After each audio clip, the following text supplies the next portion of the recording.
What's up, everybody? Welcome to another edition of the DC Sports Huddle. It is sponsored by our friends at MGM National Harbor. For the latest in Washington sports, visit MGM National Harbor and experience a sports fan's paradise.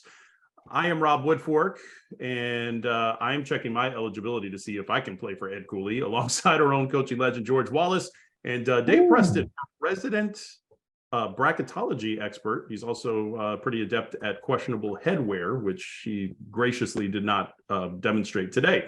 So, guys, first of all, how's my lighting? I just turned the light. Look at this. I look better in the light. It really brings out your eyes, George. It does. Now, before we do this, we're going to talk about somebody who didn't make this. We're going to talk about the Georgetown Hoyas, who just introduced Ed Cooley as the new head basketball coach. And we have said it many times here, guys, on this show, that the Hoyas needed to move on from the John Thompson era. And this is the first hire really in a generation that represents the kind of change that they need in order to get back to national prominence. I would run through a wall for that guy based on what I heard at the press conference yesterday. Dave Preston was actually there, and so and he did run through a wall. That explains the bump. Exactly. That's why he doesn't have on the questionable headwear today. So, what were your impressions, Dave, as you were at that press conference? And actually got an opportunity to speak with the voice of the Hoyas, who may get to say Hoyas win a few more extra times this year. Yeah. What was neat was we had a chance for local perspective, some national perspective as well from different reporters, and this feels like a slam dunk hire. Granted, we've seen coaches lose press conferences. Dan Campbell in Detroit in the NFL, Jim Zorn closer to home in Washington. The joke was last year when Kevin Willard got hired at Maryland. We say, how can you lose this? Well, if he says, I'm going to win the ACC. The only way that Ed Cooley could have lost the press conference yesterday would have been to say, and I'm going to bring a national championship to the Friars. And oh God, that's not my school anymore. That's the only way he could have lost. He really brought a lot of enthusiasm that had, I guess, been lacking with the program. And you could say it's been 10 years since there's been a lot of positivity around the program. 10 years to the day yesterday was their loss to Florida Gulf Coast, Dunk City, where they got dump trucked by a 15 seed. And that was sort of the line of demarcation from, the JT3 era, where even though they had lost some questionable games, they lost a game to Steph Curry. They lost, a game to a hot shooting Ohio team. But to lose to a school like Florida Gulf Coast was the beginning of the end of the JT3 era.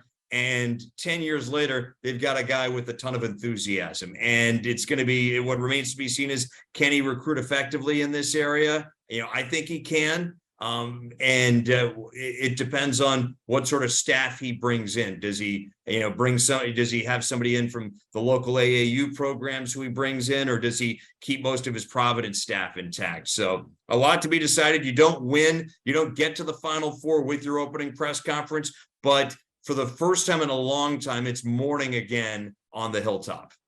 Yeah. And look, Patrick Ewing, his opening press conference, it was Patrick. So there was no really, that was already a win, right? At that point, it was Patrick Ewing coming back to save the day. So you're right. Hasn't had this at Georgetown in a long time. But I will say, Ed Cooley is, I thought he was fine the way he said it would have taken the right and the perfect opportunity to leave Providence, because was home for 12 years. They gave him everything up there. They gave him a couple of contract extensions. And I'm okay with him just saying, it's just time for a change, and there's time to take a new challenge. Like, I'm totally fine with that. I know everybody's pissed off up there, and that's fine, because you said, it wasn't a lifetime contract, but it was going to take a very special place for him to leave. And that's what this is. So, I have no problem with that. The issue is going within the conference, and you got the athletic directors at these meetings. You're going to have the presidents, the ADs at these meetings. It's definitely going to be a little awkward, but at the same time, go ahead. What this has done is this has added another must-go-to home game at Capital One Arena. You can make the case that there was no reason to go to any games this year at Capital One Arena, even the Howard game, even the AU game. But The St. John's game with Rick Pitino guiding the Red Storm, that's a must game. UConn is going to be a must game. And I think, the Providence game is going to be must watch as well. So it adds some spice to what has been a very bland home diet the last few seasons. And also, right. I mean, the Big East is big again. I mean, there was a time where this was one of the preeminent conferences in college basketball. Syracuse was at its peak. Georgetown was at its peak. And it feels like at least you're going to have at least a couple of even if the competition isn't at where it was in the 80s, right. At least the sizzle and the attraction is going to be there. There was one aspect of it, and I know George Wallace is going to be particularly interested in the piece of it, whether they play Maryland now, a little more often now. And Ed Cooley kind of touched on that, and he basically he said, and I joked about this on air a couple of times yesterday, is it's kind of like when your dad, you ask him for something you really want, and he says, "We'll see." And depending on the parent, it's a no that I don't want to give you right now. Right. Right. And I don't know how to interpret it with Ed Cooley, but that was kind of the impression I got when that was brought up, and he was like, "Oh, well, we're not going to do it if it doesn't make sense for Georgetown." Right. And but the thing is, he and Kevin are close. They were in the Big East together. Right. When I was in Greensboro last week and we were doing our little pregame interviews, Ed Cooley actually came into our room, and the Maryland game was finishing against West Virginia. So he was openly cheering, for Kevin. And then at that point, obviously knowing he was going to be gone and be recruiting against him next year. But I think it's a good thing. I think if they can get together and make it happen, it doesn't have to be every year, but like Mark and John did, that, the home and home for a couple of years. And I love the quote, if it makes sense for Joe, we're not going to do it just to say we do it. Well, you got it. That's why you're going to do it. I mean, the fans want to do it. You want to pack your building. You want to have you want to spice things up a little bit and just find a way to make that happen. I think he's just trying to suss out if they're going to be good enough to. Well, that's fine. Yeah, good enough to beat them. Yeah. If it's going to be a guaranteed loss to Maryland every year, then that's probably why he doesn't want to do that. So that's fine. You don't have to do it next year in your first year. Get your feet wet. That's fine. But at some point, I mean, there's no Thompson, there's no Gary. That whole thing's done. Yeah. As far as the schools are, no lefty. You know what I mean? Totally different blood now. So I think you can make it work. What I like is when you have conferences or when you have schools in metropolitan areas that are in different leagues and they play regularly, it makes for fun. Xavier and Cincinnati is the case in point right there. Two schools, two different conferences, and it became must watch in December. It was one of those non-conference games that you even if you didn't have anything to do with either school, you felt the intensity, you felt the sense of urgency on the floor. I'm not saying that Maryland Georgetown could be that, but it's always there's a lot of potentially great basketball to be played in and around the Beltway here. Yeah. And there have been a lot of good programs. A lot of programs have had some highs over the last 20 years. George Washington winning the NIT, George Mason getting to the Final Four. Americans made the tournament. Navy has had its moments, but the two flagships are Georgetown and Maryland. And when they're both good, when they're both competing, it really shines a nice spotlight on the area. Yes, it absolutely does. Unfortunately, we don't have any more locals in the active bracket. I just ripped mine up because it's such a disaster. But do we want to pick another Final Four, guys? Oh, well, wait, but before we do, what's the big one that bothers you? The one that bobothered me was I had Duke getting to the Final Four. And they lost that's your fault. See? Yeah, I know. That's why. Hey, listen. Shut up. I don't feel bad for you at all. Yeah, that's the one that really, because it's on that grave. And actually, Ben Raby, noted Duke Blue Devils fan who has actually never been to Carolina, he brought his kids into the newsroom, and I was joking with him. I was like, "Did you guys take care of Daddy after he was boohoo crying that his good for Devils you. lost?" Yeah. So hopefully, I didn't scar them for life. But I did him for life. The Purdue obviously was the big one. I mean, that was. I had him in the Final Four, and Dave Preston on this very show told me I was insane, and turns out I am. No, it's. I mean, the thing is, Arizona losing quick. Arizona, maybe I had a couple more wins. I think in Purdue. Those are the two. And I had Arizona in the Final Four. The big shocker for me is Princeton not just beating Arizona, but then coming back 2 days later and pounding a Missouri team by 15. I think.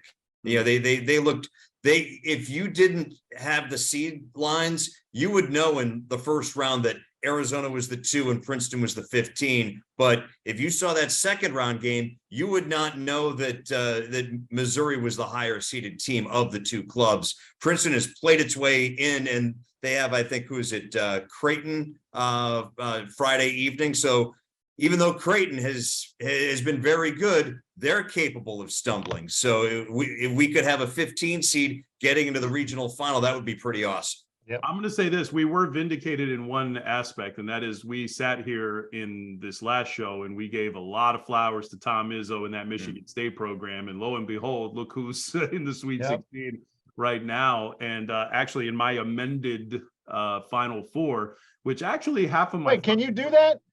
I mean, we're just going to do it for the sake of the show. I make up. Oh, all right. So It's a Huddle special Final Four. Yeah, it's a Huddle audible. So, Well, then whoever gets there after this weekend is who I'm going to pick for the Final Four. yeah. So that's what I'm saying. Michigan State,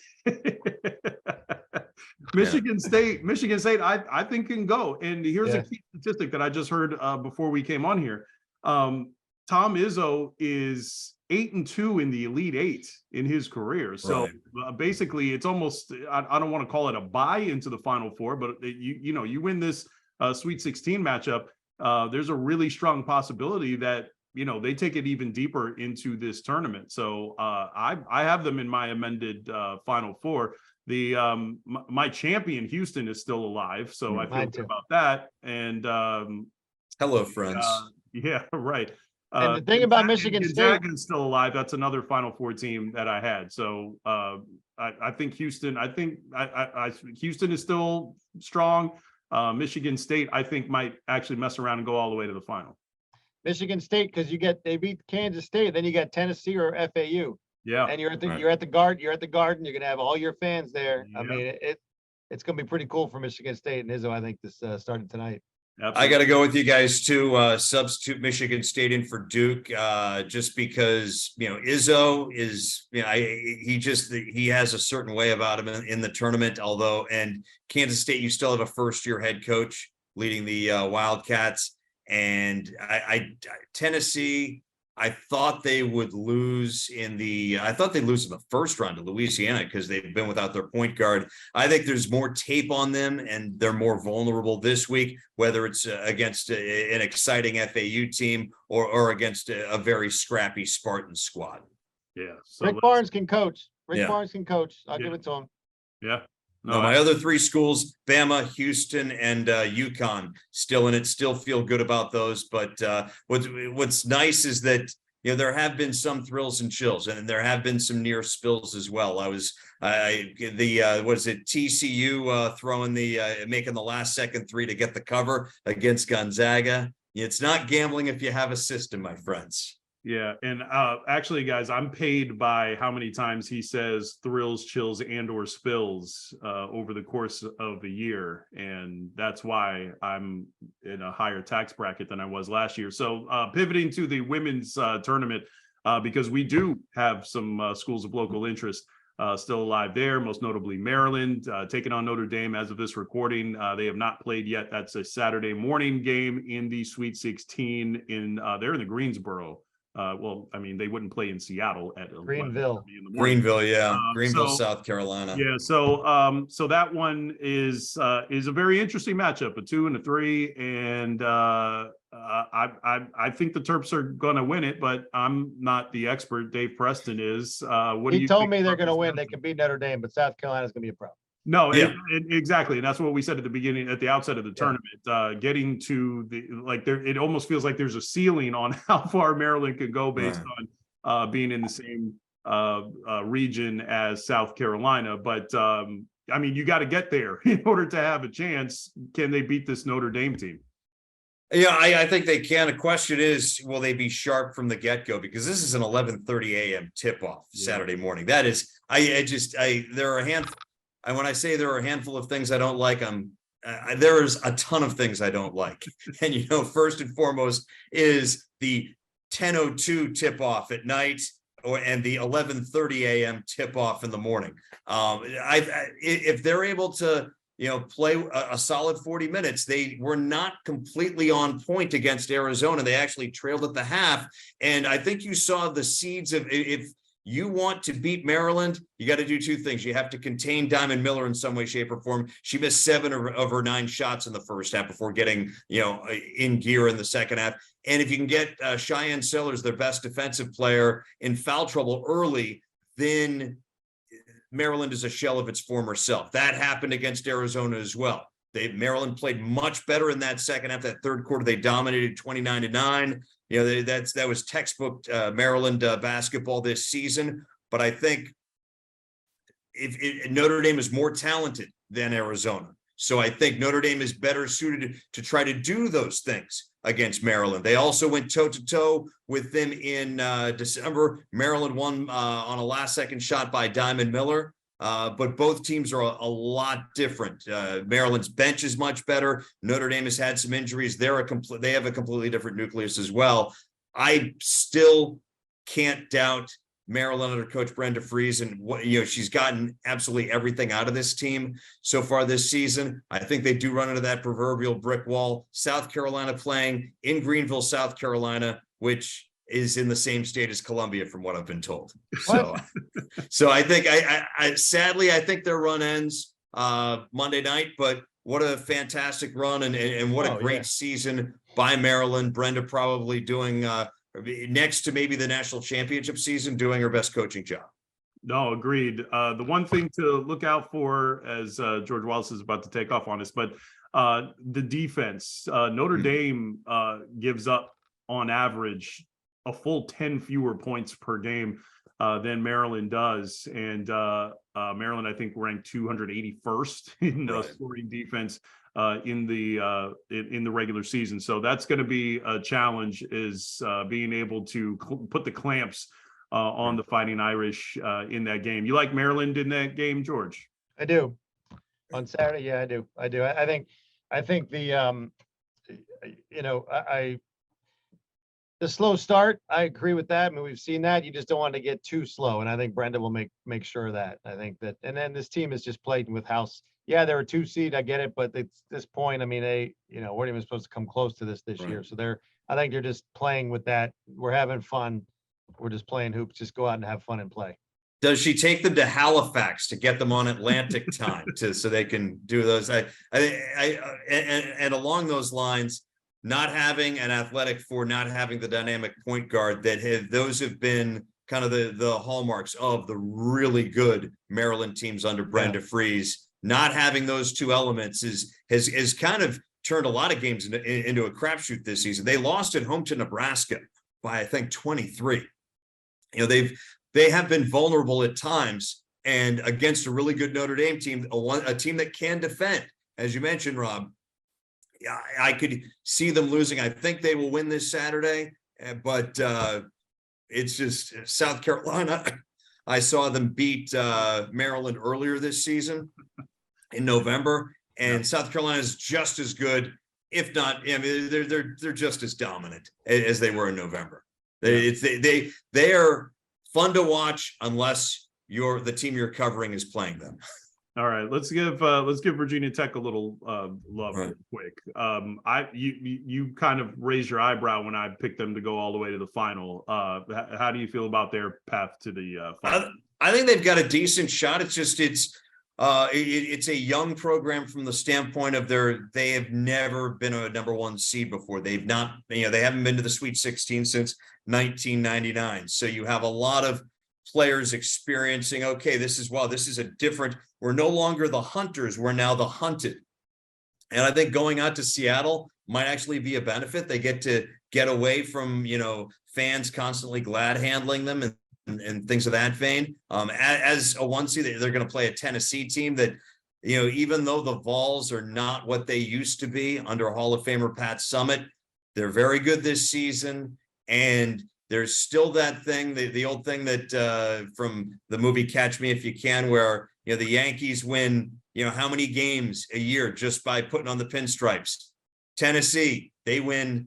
You're just putting on those orange uniforms and, Rocky Top, that's worth a possession or two. I don't think it's going to be, I don't think that's going to make a difference this Saturday, but I don't think Virginia Tech makes the Final Four just because things just, won't happen. But what a great run they've had this year. Mad props to them. It'd be awesome if both Maryland and Virginia Tech could find their way to Dallas next weekend. Boy, wouldn't that be interesting? That would get local fans going for sure. Let's pivot over to the Commanders ownership situation that has, as of this recording anyway, and it is a very fluid situation. There has not been a deal to purchase the Commanders. There is now 3 bids that we are aware of, and initially we thought that there could be something imminent. Was the word that was used in multiple reports concerning the switching hands of ownership, but it's starting to look a lot more like this thing could play a little slower than anticipated, and maybe last into as deep as May, when the next batch of owners meetings are. So I've had this conversation enough times that I can't remember if we've done it on here. It's a topic of discussion that we have in the newsroom all the time. It's a topic of discussion that just about anybody who knows what I do for a living wants to ask me, and that is, who's going to buy the team? And when you talk about NFL ownership, the thing about it is this: all you have to do is be filthy rich enough to stroke the check to buy the vast majority of the franchise. And sometimes you need investors to help you hit, whatever the sale price is. But basically, the only requirement is that you are rich enough, and I guess ultimately charismatic enough, to seduce the other, at least 24 of the 32 owners, or 31 other owners, to accept you into that fraternity. But just because you're rich doesn't mean that you're good for Washington. It doesn't mean that you're good enough it doesn't mean that you're going to be a good owner. It doesn't make you a good owner. So everybody's centered on Jeff Bezos, at least the fan base has. And, I think it's almost universally considered this huge coup for Washington if they're able to have Jeff Bezos stroke the big check that wouldn't even hurt him. I mean, he's probably got $7 billion in his couch cushions. And so he can painlessly stroke that check, probably even buy the stadium himself, and the new training facility that doesn't get mentioned nearly enough in terms of things that they need. But his wealth doesn't mean that he's going to be a good owner. So my question is this: which of the known bidders do we think would actually be a good owner for Washington? Because here's the thing: beyond the needs for the stadium, beyond the needs for the training facility, beyond the needs for purchasing the team, you need to repair 25 years worth of damage done between the relationship with the franchise and the city. So you have to be uniquely suited to not only stroke the check for all of those big purchases, but you also have to have sort of a manner about you that allows you to sort of repair all that damage. So out of these guys, I don't know which of those guys is better suited to do that. The Josh Harris bid is interesting only because he has experience owning other franchises, and Magic Johnson getting in on that bid makes it certainly interesting because both of those guys presently own multiple, or at least hold stakes in multiple pro sports franchises. So that tells you that, hey, they have experience, but also that splits their attention from doing the very diligent work that would need to be done to get Washington to use the phrase that was used in one of these reports, wake up the sleeping giant. So out of these bids, I don't know which one I think would really repair this thing and get Washington where we feel like they should go. George Wallace, one of your buddies just joined the fray. What do we think about the bids for the Commanders? We all look the same to you? Hey, Just you and Stevie A, because I want you to say his last name because I'm You're not even going to pronounce the last name? Look, I think I don't know enough about him. The Harris group is interesting because from what I understand, there's some local, also other local ties in that group. And he does have the experience owning other franchises, and you get Magic Devils in there. and Sixers are who he Yeah. yeah. And you get Magic involved too. Look, I think to answer your question, I think regardless of who it is, it's not Dan Snyder. Okay. So I think immediately you're going to have a complete refresh. And I think that whoever it is knows and has done research on how bad it has been around here and just the things that you're going to need to do. As far as Harris is concerned, I don't know how much he's in the forefront and in the public eye in Philly. You'd have to ask around. But if you're just around and you talk to people and you talk to media once in a while, you've already won. I mean, we haven't talked, Dan hasn't had any sort of, I have not said one word ever to Dan Snyder. And I've been covering that team since 2006. Not one word. He never even looks our way, nothing. So I think if you just do that and just the little things, be like a human being and an adult, then you've won. right. And then you're going to have your honeymoon. The honeymoon is going to be for some time. But that's the thing. The bar is so low. Everybody's next answer when I say that, because I actually but I challenged a couple of people on Twitter about this. It's just like, they're just like, oh, please, Bezos, save us, basically. I'm just like, why do you think that man in particular is going to be a good NFL owner? Yeah. Then take the obscenely rich thing off the table. Take that off the table. What about him makes you think he's going to be a good NFL owner? And I have yet to see a good answer to that. Yeah, question. because we've saw Apostolopoulos, right? Apostolopoulos, yeah. Nice, I nailed it. Wasn't that from Webster? Sorry. Yeah, I see what you did there, and I actually like it for a change. But yeah, look, and because how many times do we say Dan's got the money, Dan will pay for whatever. So yes, that we've been down that road before. Just throw money at the problem. But you would think these guys that are coming in or that have put their bids out are more or better business people. Maybe they will hire the right people to run the organization and to see how much hands-on they'll have with it. But look, it doesn't matter who it is at this point. It's just going to be somebody different. I agree. And very often we don't know. Yeah, I agree. I agree that anybody but Dan Snyder, you can't help but be better than Dan Snyder. Yeah. But there's a wide gulf between better than Dan Snyder and being one of the top owners in the NFL, like a Robert Kraft or somebody of that stature. So right. And I don't think anybody knew that Robert Kraft, somebody of that stature. I don't think anybody knew that Robert Kraft was going to be the owner that he has become too. Right. And I think, for the longest time, the Rooneys were a laughing stock when Art Rooney basically in the 40s, 50s, and 60s employed, his drinking buddies as the head coach before he turned things over to his sons. I mean, and also he got the team from basically gambling. Yeah. And won that too. That too. But at the time, the NFL didn't embrace gambling, but that's neither here nor there. Right. But then when he turned it over to his kids, you're like, oh, great. It's a bunch of kids running a team. And the Steelers became an NFL dynasty. If you look at first, it looked like the Cowboys could do no wrong under Jerry Jones, the way he and Jimmy Johnson built, the Cowboys of the early 90s. And you're like, oh, my goodness, this is what was a sleeping giant is now going to be an absolute monster. And, Jerry has been, a financial whiz as far as increasing revenue streams, which the owners like. They love but that. As far as a quality owner, a guy who's,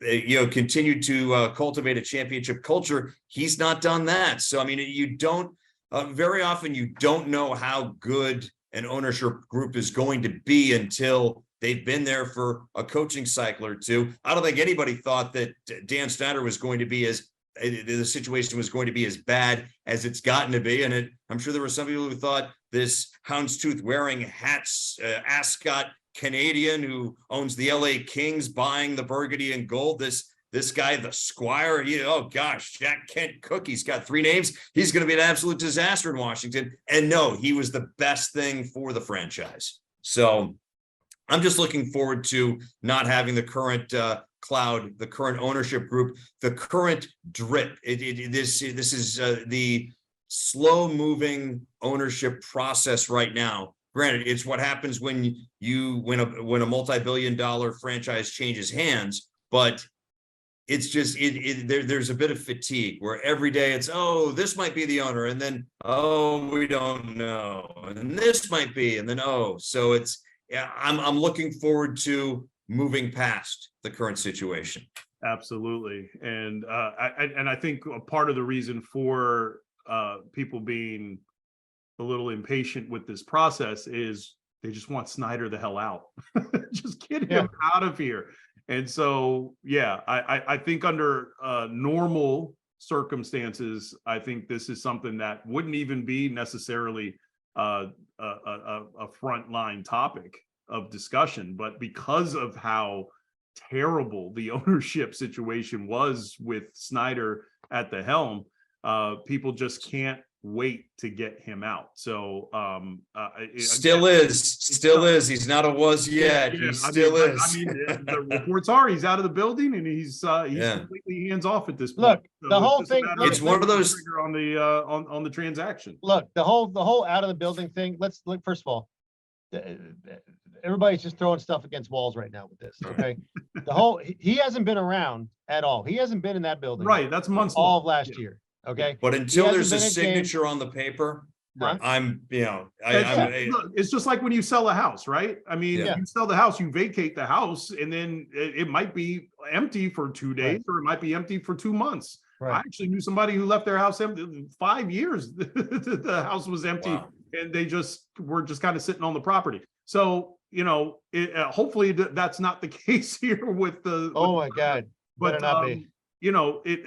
Just because they've cleared out, doesn't mean that it's as imminent as that implies. Yes, George is correct. Hey, write that down. Thank you. Yeah. I give you your props, man. I give you your flowers when you deserve them. That's good. Yeah.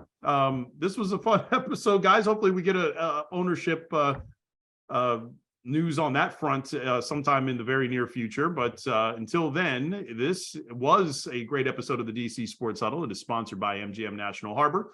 For the latest in Washington sports, visit MGM National Harbor and experience a sports fan's paradise. Rob Woodfork here, signing off alongside George Wallace and Dave Preston. We are breaking the huddle until next week.